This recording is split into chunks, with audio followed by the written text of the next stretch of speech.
Publik digegerkan dengan penyematan status tersangka kepada Ketua Komisi Pemberantasan Korupsi (KPK) Firly Bahuri. KPK yang dulu membentengi Indonesia dari korupsi kini tergerus oleh pemimpinnya sendiri. Firly Bahuri ditetapkan sebagai tersangka atas kasus dugaan pemerasan terhadap ex-Menteri Pertanian Syahrul Yassin Limpo (SYL). Usai melakukan serangkaian proses penyidikan, Polda Metro Jaya akhirnya menjerat Firly dengan Undang-Undang Tindak Pidana Korupsi UU Tipikor yang ancaman hukuman maksimanya seumur hidup. Adanya penegak hukum yang melanggar hukum tentu mengiris hati. Pakar Hukum Pidana Universitas Jenderal Sudirman, Profesor Hipnu Nugroho sangat menyayangkan hal ini. Penegak hukum melanggar hukum, itu sudah cukup nadir sekali. Nggak boleh itu, jeruk makan jeruk, nggak bisa. Ini suatu yang sangat kita sesali sekali.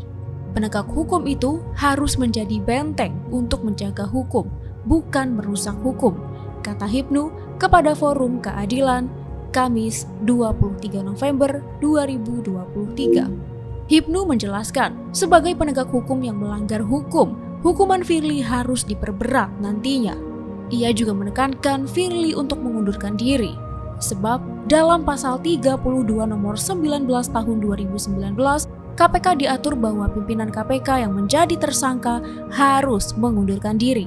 Iya, kalau kita lihat undang-undang kan mengundurkan diri. Mengundurkan diri itu ya sampai suatu putusan itu berkekuatan hukum tetap, ungkapnya.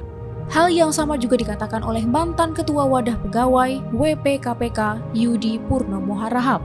Firly seharusnya dinonaktifkan sementara.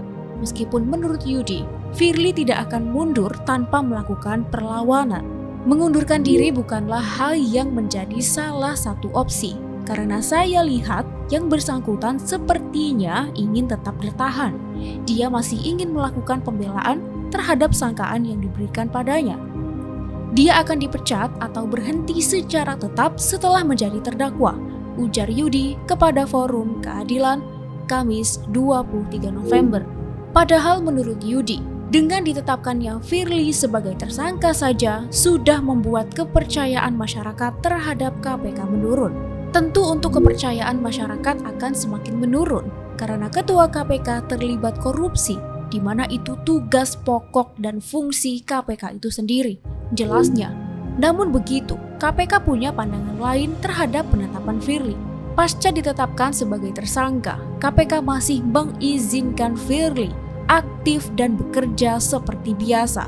Wakil Ketua KPK Alexander Marwata bahkan mengatakan kalau pihaknya tidak malu. Menurutnya, penetapan tersangka Firly hanya tahap awal saja. Apakah kami malu? Tidak, ini belum terbukti. Kita harus berpegang pada asas praduga tak bersalah. Ini baru tahap awal dan akan ada tahap pembuktian di pengadilan. Ini baru penetapan tersangka saja, katanya dalam konferensi pers di Gedung KPK Jakarta Selatan, Kamis 23 November.